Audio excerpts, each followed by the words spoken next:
আমি সান্ডা খাই মুরগির আন্ডা। ইচ্ছিরে লাগছে বহুত ঠান্ডা। সৌদি আরবে কফিলের যন্ত্রণায় 1971 সালে আমার দাদা পরদাদারা সৌদি ছেড়ে বাংলাদেশ এসে বসবাস শুরু করছিল। থ্যাংক ইউ দাদু।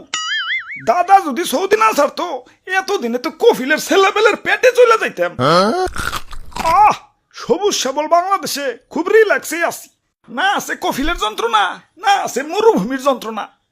কি আনন্দ আকাশে বাতাসে। মন্ত্রী, ওই মন্ত্রী, আরে ওই মন্ত্রী। জি জি হুজুর। সারাদিন টিকটক দেখ লইব, রাত সবার কাম করবো কেঠা? তোমার জেঠা। আরে হুজুর দেখেন না, নেট দুনিয়া তো পুরাই ঠান্ডাময়। আপনি তো পুরাই ভাইরাল হয়ে গেছেন। নেটে ঢুকলেই খালি আপনার ছবি। কি কো তাই নাকি? কিরে ফোন দিল কেনা? হ্যালো, কে? ও সময় টিভি ইন্টারভিউ দিতে হইব। বাহ ভালোই তো। আচ্ছা ঠিক আছে। আবার কেনা? হ্যালো, কে? নিউজ 420 কি? আপনার চ্যানেলও ইন্টারভিউ দিতে হইব? আচ্ছা আচ্ছা ঠিক আছে। হ্যালো, না না না, ইন্টারভিউ দিতে পারব না, ব্যস্ত আছি। হাই হাই, ও নো, এই ফোনের উপরে ফোন আইতাছে। ধুর, ভাইরাল হয়ে যন্ত্রণায় আছি। ফোনের পর ফোন। এই বাঙালি নিউজ রিপোর্টার কি খাইয়াতে কোনো কাম নাই। কেউ ভাইরাল হইলি হয়, ওরে নিয়ে নিউজ বানাইতে বানাইতে জগা খিচুড়ি বানাই দেয়। মানুষে পাত দিয়েও সারা পারে না, ওইটাও নিউজ হয়ে যায়। বাবাই খালি নিউজ রিপোর্টাররা না, ইউটিউবাররাও। তাই ভাইরাল হয়ে ভালোই লাগতাছে। নিজের পুরো মেগা স্টার ফিল হইতাছে। সাকিব খান রে ফোন দিয়ে ক বরবাদ টুতে যেন আমারে রাখে।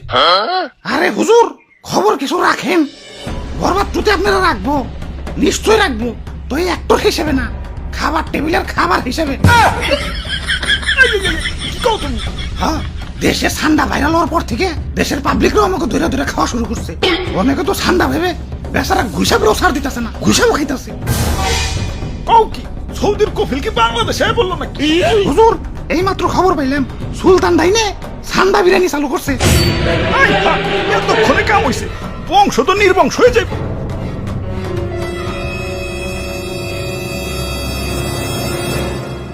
না, অনেক হয়েছে, আর না। এর একটা ভিত করুনি লাগবো। মন্ত্রী, আমার সৈন্যদের প্রস্তুত করো। যা যা আছে সব কিছু নিয়ে এয়ারপোর্টে হাজির হও। দেশ ছেড়ে পলাই তুইব।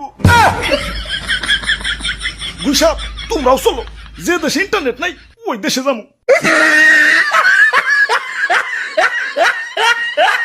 দাদু, ওয়েদারটা সুন্দর না? পিকনিক করবার মন চাইতেছে। ওরে বাপুরে, আমি এর মধ্যে নাই। ইয়া গতবার আমাদের দিয়ে মুরগি চুরি করাইছিলে, ইয়া ধরা পইরা কি দৌড়ানি ডাই না খাইছি। এই বুড়া বয়সে আমি আর দৌড়ানি খাইতে চাই না। আরে দাদু, এত ব্যাকডেটেড হলে চলবো? মুরগি দিয়ে পিকনিক করার যুগ এখনো আছে নাকি? ফেসবুক টেসবুক চালাও না নাকি? বুঝছি ভাই, চাচা ঠান্ডা দিয়ে পিকনিক করবেন তো সেই মজা ভাই। কিন্তু সান্ডা পামো কনে? সান্ডা তো মরুভূমিতে থাকে। এখন এই গরমে কি মরুভূমিতে যাবো নাকি? আরে দাদু, ঠান্ডা ধরতে আবার মরুভূমিতে যাওয়া লাগে নাকি? বাংলাদেশের জঙ্গলেই তো অভাব নাই। তাহলে তাহলে তাড়াতাড়ি চলেন ভাই, দেরি করুন যাবো না, আগে ঠান্ডা ধরে নিয়ে আসি। ইয়া কই, ইয়া দূর দূরান্ত তো কোনো সান্ডা দেখতাছি না। খারাপ, ওই দিকটা একটু দেখে আহি। ধুর, ঠান্ডার আন্ডাও তো খুঁজে পাইতেছি না। চলো দাদু, পোল্ট্রি দিয়ে পিকনিক করি গে।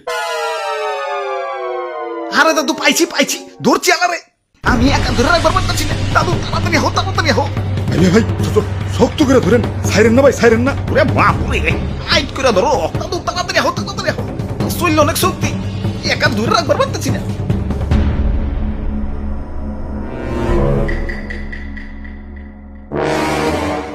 ওরে বাপুরে, ইয়া কেমন কেমন জানি দেখা যায়।